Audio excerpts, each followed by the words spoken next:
हाँ, hello students, good morning everybody. देखिए, आज मैं 12th क्लास के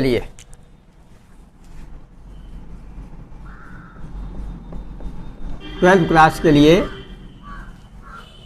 बायो का एक नया चैप्टर लेके आया हूँ। ये नया चैप्टर क्या है? Principles of inheritance and variations. Inheritance के कौन कौन से सिद्धांत हैं? इनहेरिटेंस कहते हैं वंशागति या वंशानुगति। वंशागति के सिद्धांत कौन कौन से हैं? अब इनहेरिटेंस क्या है, वंशागति क्या है? पेरेंट्स के कैरेक्टर्स अगली जनरेशन में, प्रोजनी में, उनकी संतान में कैसे जाते हैं, उनका ट्रांसफर कैसे होता है, क्या कोई लॉज हैं इसके पीछे, किसी कानून के हिसाब से होता है या ऐसे एट रैंडम होता है? तो इसको हम लोग डिटेल में पढ़ेंगे। मैं थोड़ा सा बता दूं आप लोगों को। आप लोग हाई स्कूल में 10th क्लास में थोड़ा सा इनहेरिटेंस के बारे में पढ़े होंगे। हेरिडिटी करके चैप्टर है, हेरिडिटी एंड इवोल्यूशन, उसमें आप थोड़ा सा पढ़े होंगे। लगभग वही चीज है, थोड़ी डिटेल में है। 12th क्लास के उसमें थोड़ा डिटेल में है, ठीक है? तो transfer of characters from parents to their offspring. माता पिता से बच्चों में कैरेक्टर्स का ट्रांसफर होना, यही इनहेरिटेंस कहलाता है, यही वंशागति कहलाती है। अब इसकी जो ब्रांच है उसको जेनेटिक्स कहा जाता है। स्टडी ऑफ इनहेरिटेड कैरेक्टर्स, उसको जेनेटिक्स कहते हैं। तो इसमें अगर हमारे देश की बात करें तो इसका उपयोग तो काफ़ी समय पहले से होता आ रहा है, काफ़ी समय पहले होता आ रहा है, लेकिन वो साइंटिफिक वे में इतना ज़्यादा नहीं था जैसा कि आजकल है। सबसे पहले इसमें मेंडल का नाम आता है, Gregor John Mendel. Gregor John Mendel, Gregor John Mendel, इनका नाम आता है। थोड़ा सा इनका रेफरेंस अगर दे रहा हूं, थोड़ा सा इनकी हिस्ट्री बता दूं। Gregor John Mendel Austria, Europe के ऑस्ट्रिया के निवासी थे। एजुकेशन पूरी करने के बाद ये एक चर्च में पादरी हो गए। वहां पर जो लोग चर्चेज में होते थे, वहीं पर खेती वगैरह का, एग्रीकल्चर का सारा काम, पार्क वगैरह होता था, लॉन होते थे, बच्चों को पढ़ाते भी थे। वहां पर उनको एक मौका मिला मटर के बारे में जानने का, पी प्लांट। पी प्लांट जिसे हम लोग गार्डन पी भी कहते हैं, इसका नाम है पाइजम सटाइवम, SATIVUM।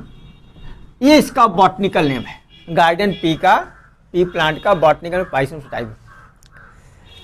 इसी पौधे पर मेंडल ने लगभग 1856 से लेकर 1863 तक लगातार 7-8 साल तक एक्सपेरिमेंट किया। उस एक्सपेरिमेंट में जो भी उनके रिजल्ट आए, उन रिजल्ट्स को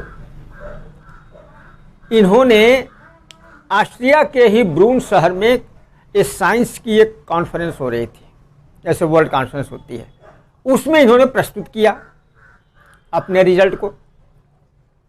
1865 में।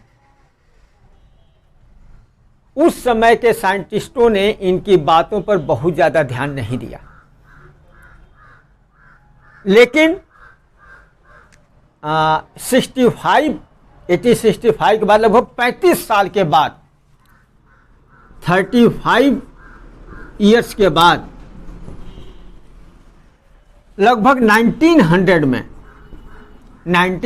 में एडी लिख दीजिए, यहाँ लिखता हूँ, 3 देशों में 3 अलग अलग साइंटिस्ट इसी इनहेरिटेंस पर रिसर्च कर रहे थे, जिसमें पहला नाम कार्ल कोरेंस का है।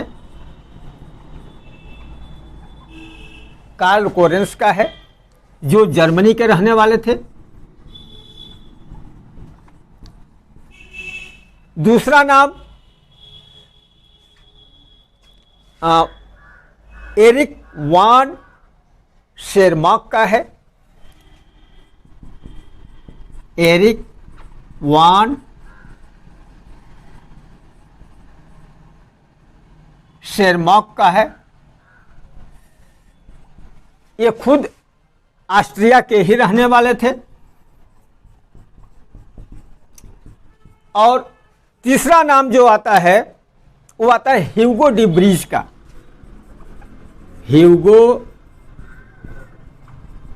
ह्यूगो डी ब्रीज जो हॉलैंड के निवासी थे। ये तीनों साइंटिस्ट अपना एक्सपेरिमेंट करके 1900 में उसका रिजल्ट रखे वर्ल्ड साइंस कॉन्फ्रेंस में। जब वहाँ ये रिजल्ट रखा गया तो मालूम है कि ये तो 35 ईयर्स पहले 1865 में ही मेंडल ने सारा कुछ कर दिया था। क्योंकि उस समय मेंडल को क्रोमोसोम्स, जीन्स, इन सबों का पता नहीं था, तो उसने कुछ दूसरे शब्द, फैक्टर, कारक, ऐसे दूसरे शब्द यूज किए थे जीन्स वगैरह की जगह।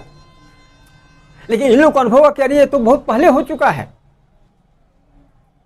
तो इन लोगों ने अपने एक्सपेरिमेंट को मेंडल को ही समर्पित करते हुए जो लॉज ऑफ या प्रिंसिपल्स ऑफ इनहेरिटेंस हैं, उसको इन लोगों ने मेंडल्स लॉ ऑफ इनहेरिटेंस के नाम से किया।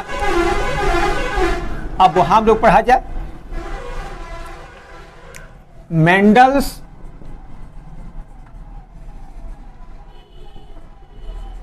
Law of inheritance. Mendel's law of inheritance इस नाम से जाना गया। अब देखो, मैंने पी प्लांट की बात की।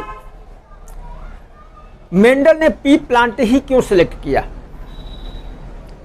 अब ये कह सकते हैं कि एक तरह से सौभाग्य था कि मेंडल जहां वहाँ चर्च में था, वहाँ पी मटर खूब उगाई जाती थी। लेकिन इसके पीछे साइंटिफिक रीजन है पी प्लांट को चुनने का। सबसे पहली चीज कि पी प्लांट एक वर्षीय है। आप चाहें तो मटर का पौधा एक ही साल में 2 बार भी उगा सकते हो। मटर के पौधे में पहली बात तो ये लिख लीजिए, एनुअल प्लांट है ये। नंबर 2, मटर के पौधे में बहुत सारे ऐसे कैरेक्टर हैं जो एक दूसरे के कंट्रास्ट है। कंट्रास्ट कैरेक्टर मैं समझाऊंगा अभी। मटर के पौधे में कंट्रास्ट कैरेक्टर, बहुत सारे कंट्रास्ट कैरेक्टर। एग्जाम्पल देता हूं। मटर के कुछ पौधे बहुत लंबे होते हैं, जैसे कुछ पौधे छोटे होते हैं। टाल प्लांट, स्मॉल या ड्वार्फ प्लांट, लंबे पौधे, बौने पौधे। लंबाई कैरेक्टर है, लंबाई कैरेक्टर ट्रेट कौन से हो गए? 2, टाल एंड ड्वार्फ, लंबे और बौने। मटर के पौधे में जो फ्लावर लगते हैं, कुछ मटर के पौधे में वायलेट या पर्पल कलर के फ्लावर लगते हैं, कुछ मटर के पौधे में वाइट कलर के फ्लावर लगते हैं।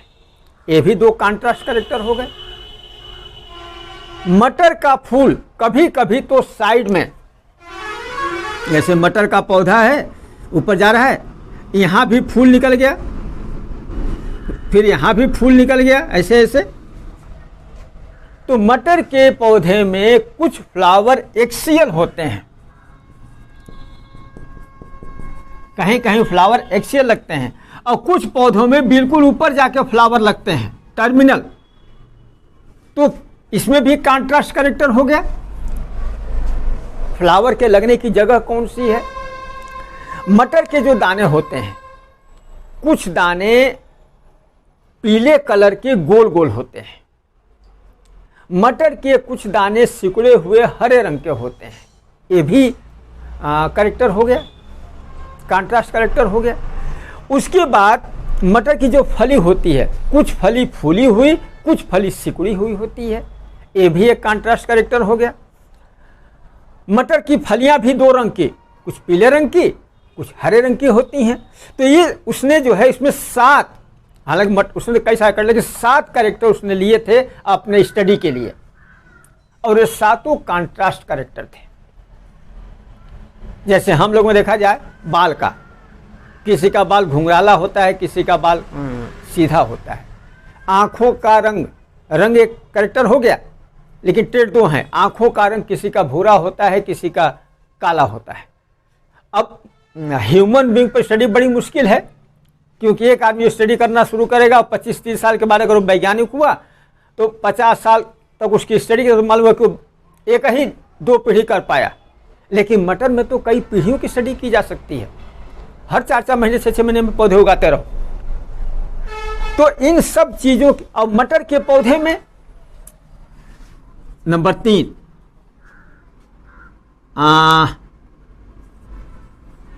सेल्फ पॉलिनेशन और क्रॉस फर्टिलाइजेशन, दोनों ही, सेल्फ और क्रॉस, ये दोनों चीजें संभव है।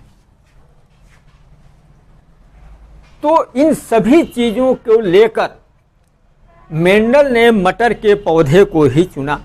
और अब देखिए एक थोड़ा सा लिस्ट बनाता हूं, कौन कौन से कैरेक्टर थे मटर उसने स्टडी की, वो हम लोग कर लेते हैं थोड़ा सा।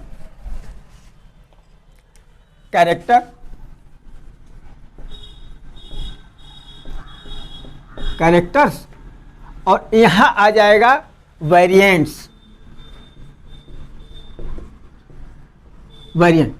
अब मैं पहला कैरेक्टर लेता हूं, मटर के पौधे की हाइट का। हाइट में क्या है? टाल वर्सेस ड्वार्फ, लंबे पौधे बौने पौधे। दूसरा है फ्लावर कलर, फ्लावर कलर में पर्पल या वायलेट कर लो, कुछ भी कर लो, वायलेट वर्सेस। तीसरी चीज फ्लावर की पोजीशन ले लो, फ्लावर पोजीशन। फ्लावर पोजीशन में है एक्सियल है कि टर्मिनल है, फ्लावर कहां लगा हुआ है,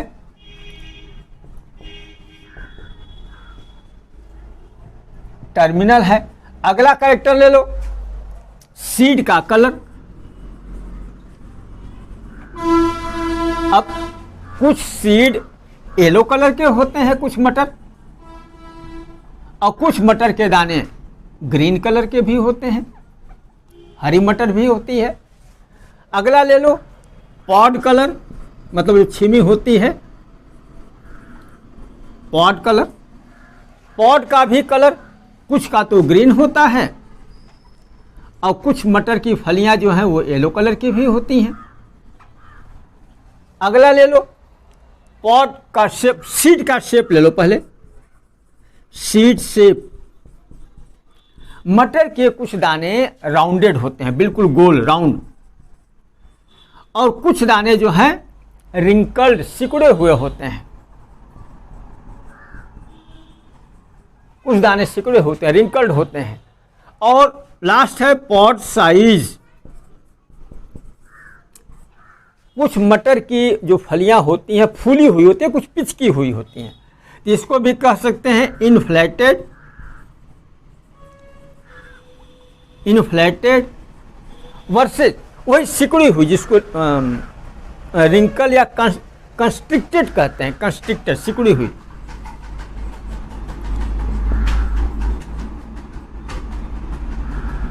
ये देखिए number 1, number 2, number 3, number 4, number 5, number 6, number 7।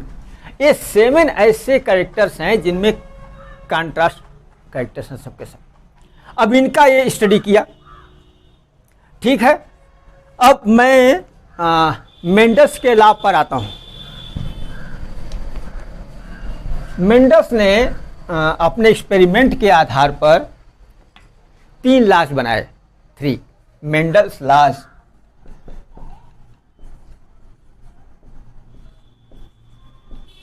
Mendel's law inheritance. Number 1 इसको कहते हैं law of dominance.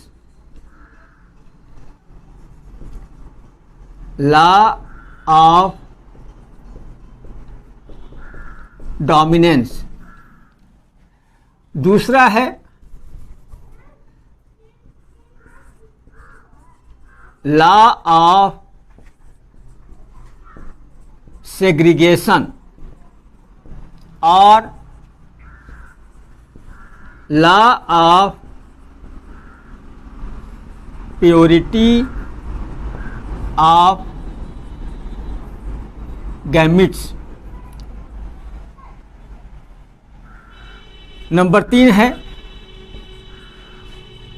Law of independent assortment. Law of independent assortment, ठीक है।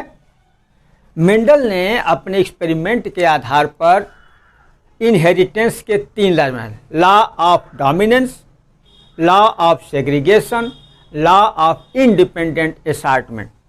अब मैं आप लोगों को एक एक चीज डिटेल में समझाऊंगा।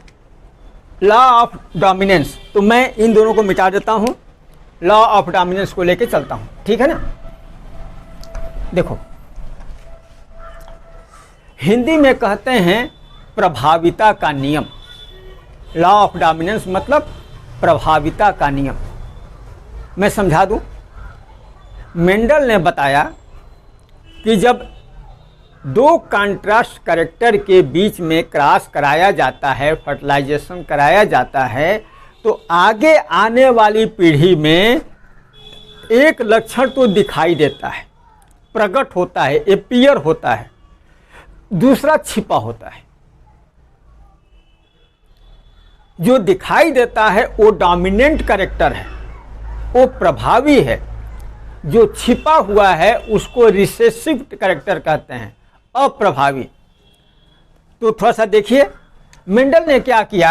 सबसे पहले पेरेंट प्लांट लिया। पेरेंट में क्या किया, लंबे पौधे, टाल प्लांट। ऐसे पौधे जो पीढ़ी दर पीढ़ी लंबे ही होते जाते थे, उनमें सेल्फ पॉलिनेशन होता था, सेल्फ फर्टिलाइजेशन अपने ही फूल में होता था, पॉलन ग्रेन से और उसके ओवरी से, तो शुद्ध पौधे निकलते थे, टाल के टाल सब, ये शुद्ध हो गया। उधर उसने ड्वार्फ प्लांट लिया। ड्वार्फ मतलब बौना, छोटे पौधे। ये भी पीढ़ी दर पीढ़ी छोटे ही निकलते थे, मतलब ये भी शुद्ध है, ये भी शुद्ध है। इससे पीढ़ी दर पीढ़ी छोटे बौने पौधे ही हो रहे हैं, सेल्फ पॉलिनेशन हो रहा है। तो इसमें सेल्फ पॉलिनेशन तो सब के सब शुद्ध लंबे लंबे ही हो रहे हैं।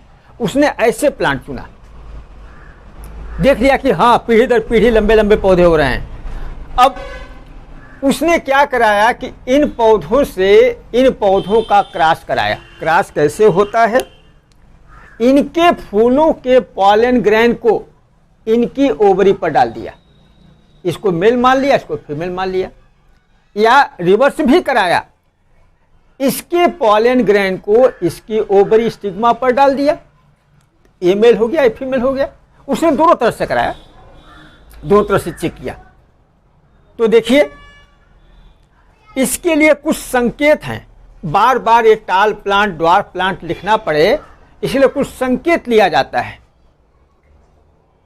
मैं आप लोगों को आगे जीन्स वगैरह का पढ़ाऊंगा कि जीन्स एक ऐसी चीज है जो क्रोमोसोम्स पर पाई जाती है, डीएनए का ऐसा हिस्सा है जो कैरेक्टर्स को इनहेरिट करती है, कैरेक्टर्स को लेके जाती है, और ये हमेशा पेयर में होते हैं। जीन्स जो है हमेशा पेयर में होते हैं। तो अगर हम इसको शुद्ध मानते हैं तो इसके लिए एक सिंबल ले लेते हैं, कैपिटल टी, पेयर में है। और इसका डी नहीं लेते हैं, इसी का स्मॉल लेटर ले लेते हैं, स्मॉल टी। ये इंडिकेट करता है कि एक ट्रेट के लिए ए है निशान, दूसरे ट्रेट के लिए ए है निशान। ठीक है, मैंने बताया कि जब किसी सेल में जहां गैमेट बनते हैं मियोसिस डिवीजन होता है तो क्रोमोसोम्स की संख्या आधी हो जाएगी और एक सेक्स क्रोमोसोम है वो भी आएगा। तो हम और सब छोड़ देते हैं कितने क्रोमोसोम हैं। यहां पर मियोसिस डिवीजन होगा और यहां गैमेट फॉर्मेशन होगा, तो एक गैमेट तो ए आ गया, दूसरा गैमेट ए आ गया। अगर हम इसको मेल ही मान लेते हैं तो पॉलन ग्रेन जो बनेंगे, पॉलन ग्रेन में 50% ए वाले, 50% ए वाले। वैसे ही यहाँ जो एक सेल बनेगी ओवरी के अंदर, ओवम बनेगा, यहाँ भी जो बनेगी तो कुछ ओवम में ये, कुछ ओवम में ए। अब ये क्या हैं? ये गैमिट्स हैं।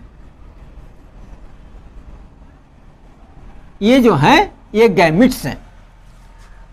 ठीक है, गैमिट्स मिलते हैं तभी तो फर्टिलाइजेशन होता है। पॉलन ग्रेन क्या है? पॉलन ग्रेन जब स्टिग्मा के ऊपर जाते हैं, पॉलिनेशन होता है, फिर उसमें जो सेल्स बनती है उसमें 2 गैमिट्स बनते हैं। जाके एक गैमिट ओम से मिलता है तो 2 फर्टिलाइजेशन होता है। आप लोग पढ़े हो प्लांट वाले में। यहां भी एक गैमिट्स बन गए। अब यहां पर उसने मेंडल ने क्या कराया? क्रॉस कराया। क्रॉस मतलब क्या होता है? इस पौधे के पॉलन ग्रेन को इसके स्टिग्मा पर डाल दिया, चाहे इसके पॉलन ग्रेन को इस पर, एक को मेल को फीमेल मान लिया। तो यहां लिखते हैं क्रॉस फर्टिलाइजेशन, सेल्फ नहीं, क्रॉस। अब देखिए कहीं कहीं तो सीधे ऐसा होता है, कहीं कहीं पनेट बॉक्स बना हुआ है। एक वैज्ञानिक हुआ, उनका नाम था पनेट, उनके नाम पर। तो मैं पनेट बॉक्स ही बना देता हूं।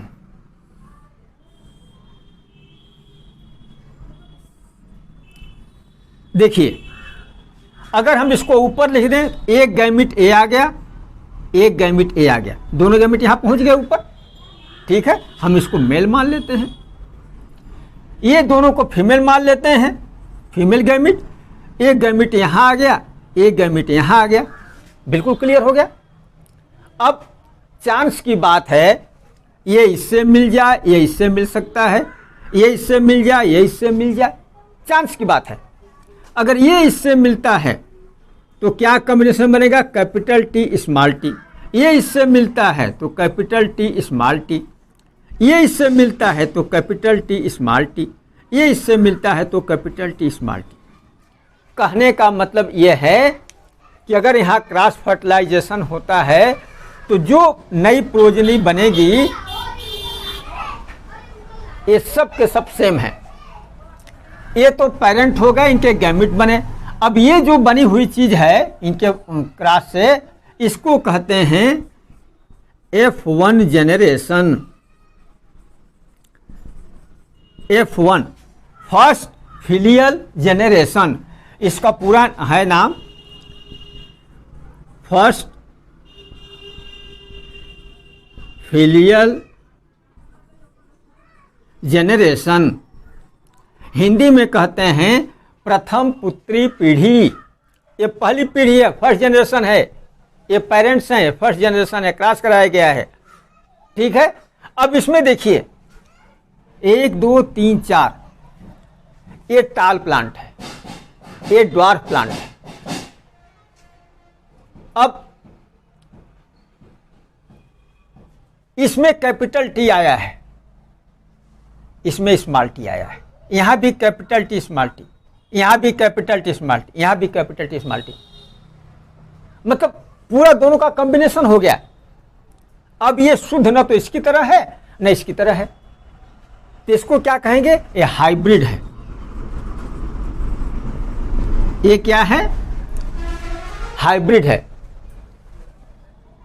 फर्टिलाइजेशन के बाद फूल से बीज बनते हैं, उन बीजों को मेंडल ने इकट्ठा किया, फिर अगली बार क्यारी में फिर उगाया तो क्या किया? देखा कि सभी पौधे लंबे लंबे हुए। अब मेंडल को बड़ा आश्चर्य हुआ कि यहाँ तो मैंने छोटा ड्वार्फ प्लांट का भी लिया था, पॉलन ग्रेन या ओवरी ली थी, यहाँ तो सभी पौधे लंबे लंबे हुए, तो ये वाला लक्षण कहाँ गया? ड्वार्फ वाला जो ट्रेड था वो कहाँ गया? मेंडल को बड़ा आश्चर्य हुआ। फिर क्या हुआ, इसको एक चीज और बता दूं, ये देखो शुद्ध है, शुद्ध वाले को क्या बोलते हैं? होमोजाइगस। ये दोनों ही अपने अपने में शुद्ध हैं।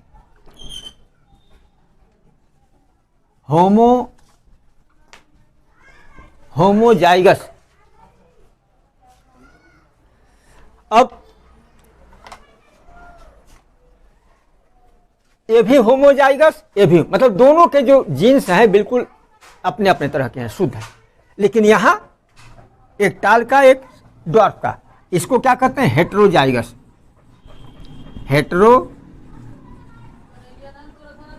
Heterozygous, homozygous. ये शब्द बड़े महत्वपूर्ण हैं, आप लोग ध्यान दीजिए। ये जो शब्द आ रहे हैं, हाइब्रिड, हेटेरोजाइगस, होमोजाइगस, ये बड़े इंपॉर्टेंट शब्द हैं। इनको एलील भी कहा जाता है। तो इनके एलील कैसे हैं? AEELE। इनके एलील होमोजाइगस, इसके भी एलील होमोजाइगस, लेकिन इनके एलील हेटेरोजाइगस, मिक्स हैं, हाइब्रिड हैं, शुद्ध नहीं हैं। अब मेंडल ने क्या किया, इनमें से किसी, अच्छा ये बता दें कि सभी के सभी प्लांट जो है टाल हुए। टाल मतलब बड़े बड़े, क्योंकि एक कैपिटल टी है ना, टालनेस, ये डोमिनेंट कैरेक्टर है। इस कैरेक्टर ने इसको दबा दिया है, ये हाइड हो गया है, छिप गया है, ये दिखाई दे रहा है। तो सभी के सभी टाल हुए। फिर मेंडल ने क्या किया, जब इनके फूल निकले तो इसमें से किन्हीं दो को ले लिया। कौन कौन दो को? एक मान लो कैपिटल टी स्मॉल टी, एक और मान लो कैपिटल टी स्मॉल टी, इन दोनों को ले लिया। इसी में उन्हीं के फूल में सेल्फ पॉलिनेशन करा दिया। क्या कराया? Self pollination. आप चाहें तो अब यहां भी एक पनेट बॉक्स बना सकते हैं, बिल्कुल उसी की तरह पनेट बॉक्स। अब देखो, इसको एक साइड लिख लीजिए कैपिटल टी स्मॉल टी, इसको यहां लिख लीजिए कैपिटल टी स्मॉल टी। इसमें किसी को मेल फीमेल मान सकते हैं, कौन से पॉलन ग्रेन हैं और कौन से जो हैं ओवरी हैं। अब देखिए, ये पॉलन ग्रेन इस ओवरी से, ये पॉलन ग्रेन इस ओवरी से मिलता है, तो क्या कॉम्बिनेशन बनेगा? कैपिटल टी, दोनों कैपिटल टी हैं। ये अगर इससे मिले तो कैपिटल टी स्मॉल टी, ये इससे मिले तो कैपिटल टी स्मॉल टी, ये इससे मिले तो स्मॉल टी। अब देखिए, मेंडल ने इसको बोलते हैं F2 जेनरेशन। F2 जेनरेशन, द्वितीय पुत्री पीढ़ी, ये वाली, ये फर्स्ट थी, ये सेकेंड जनरेशन है। ठीक है, अब ये क्या हो गए? ग्रैंड फादर, ग्रैंड मदर, ऐसे कह सकते हैं।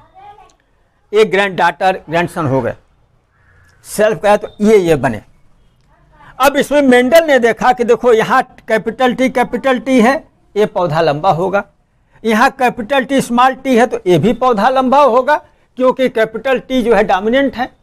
यहाँ भी वही बात है, ये दोनों ही स्मॉल टी हैं, इसमें कैपिटल टे नहीं आया है। तो मेंडल ने देखा कि टाल पौधे कितने हुए, 1 2 3, और ड्वार्फ पौधे कितने हुए, 1। लंबाई देखा जाए तो जब उसने इन पॉलिनेशन के बाद जब बीज बने, बीजों को जब अगली बार बोया तो 3:1 का रेशियो है। 75% पौधे लंबे, 25% पौधे बौने। अब इसको जो देखने में लग रहा है इसको कहते हैं फिनोटाइप रेशियो।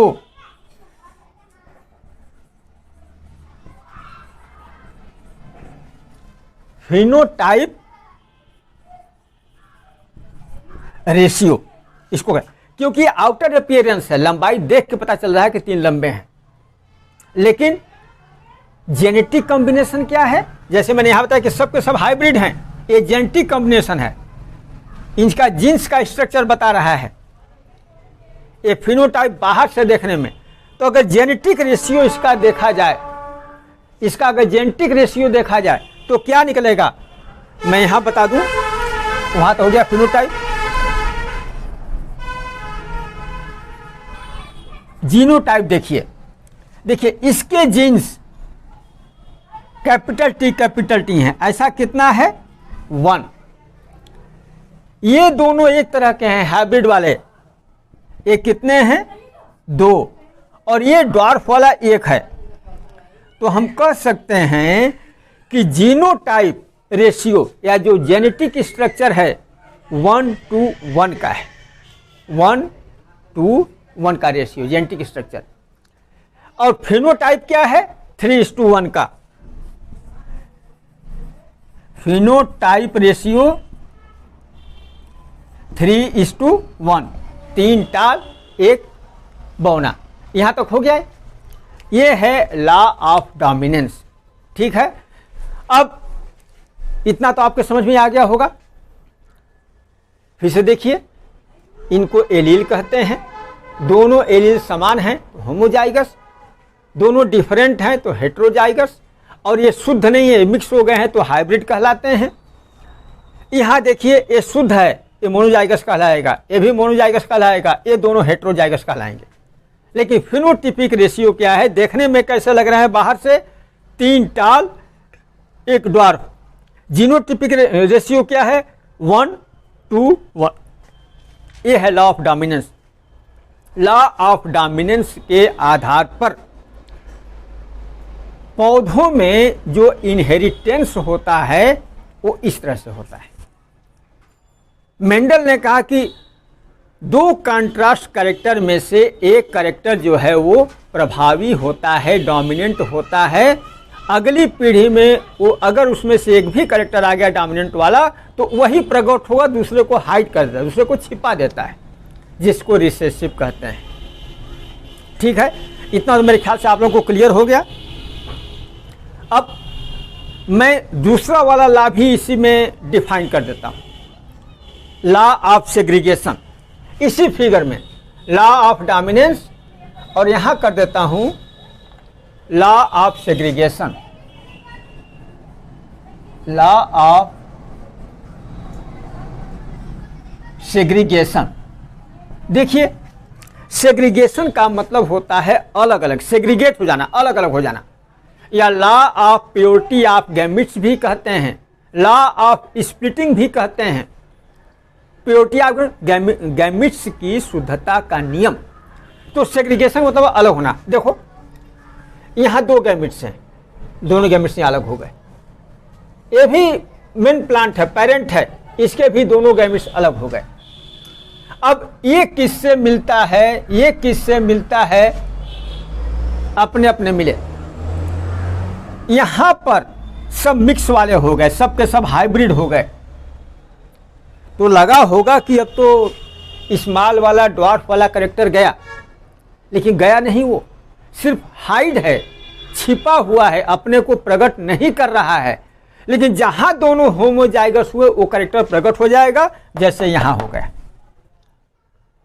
अब यहां देखिए सब मिक्स हैं। यहां जो सेकेंड जनरेशन के लिए, F2 जनरेशन के लिए ये जो दोनों लिए हुए हैं, तो देखिए यहाँ भी गैमिट्स जब बन रहे हैं, जब फूल में गैमिट्स बनते हैं, पॉलन ग्रैंड बनते हैं, तो गैमिट्स अलग अलग हो जाते हैं। देखिए ये वाला गैमिट, ये वाला गैमिट, ओवरी में भी ये वाला गैमिट, ये वाला गैमिट, अलग अलग तरह गैमिट बन गए। अब कौन किससे मिलता है?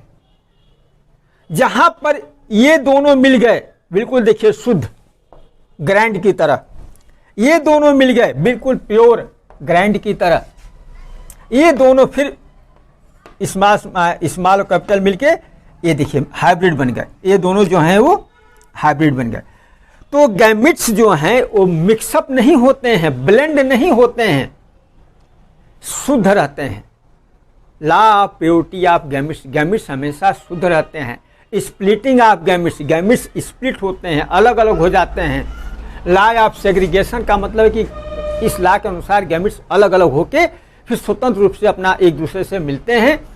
जो कॉम्बिनेशन बनेगा उसके हिसाब से ही लक्षण प्रकट होते हैं। तो ये है law of purity of gametes, law of segregation. Law first law, law of dominance, second law, law of segregation. देखो तुम्हें ये एक चीज और बता दूं, मैंने बताया कि मेंडल ने 7 कैरेक्टर्स की स्टडी की थी, 7 कैरेक्टर्स। जब वो एक ही लक्षण को लेके, एक ही कैरेक्टर को लेके उसने स्टडी किया, उसको कहा जाता है मोनो हाइब्रिड क्रॉस। यहां लिखता हूं मोनो हाइब्रिड क्रॉस। अब इससे मतलब मत छोड़िए, मोनो हाइब्रिड क्रॉस का मतलब है एक ही लक्षण की स्टडी कर रहा है। जैसे हमने सिर्फ प्लांट की क्या बोलते हैं, तने की लंबाई, length of the stem, height जिसको बोलते हैं, हमने हाइट की स्टडी की है। मेंडल ने हाइट की स्टडी की। तो हम क्या पढ़ रहे हैं अभी? पौधे की हाइट के बारे में। अब टालनेस, ड्वार्फनेस, कैरेक्टर क्या है? Height, height. तो एक चीज को, एक कैरेक्टर को लेकर स्टडी कर रहे हैं, F1 जनरेशन, F2 जनरेशन, इसको कहते हैं मोनो हाइब्रिड क्रॉस। एक लक्षण को लेकर स्टडी किया जाए, इसको मोनो हाइब्रिड क्रॉस कहते हैं। यही अगर 2 लक्षण को एक साथ लेकर चले, जैसे बीज का आकार गोल और बीज का रंग पीला, 2 चीज लेकर चलें, वो हम लोग डाई हाइब्रिड क्रॉस में पढ़ेंगे। ये है मोनो हाइब्रिड क्रॉस। ठीक है, आज के इस वीडियो में इतना ही। अगले वीडियो में मैं डाई हाइब्रिड क्रॉस में 2 लक्षणों का कैसे क्रॉस कराया जाता है, क्या क्या रिजल्ट आते हैं, और मेंडल का 3rd लॉ वो डाई हाइब्रिड क्रॉस पर ही डिपेंड है, लॉ ऑफ इंडिपेंडेंट असॉर्टमेंट, उसकी स्टडी करेंगे। फिर टेस्ट क्रॉस क्या होता है, बैक क्रॉस क्या होता है, इनकम्प्लीट डोमिनेंस और को डोमिनेंस, इनकी स्टडी हम लोग अगले वीडियो में करेंगे। Thank you everybody.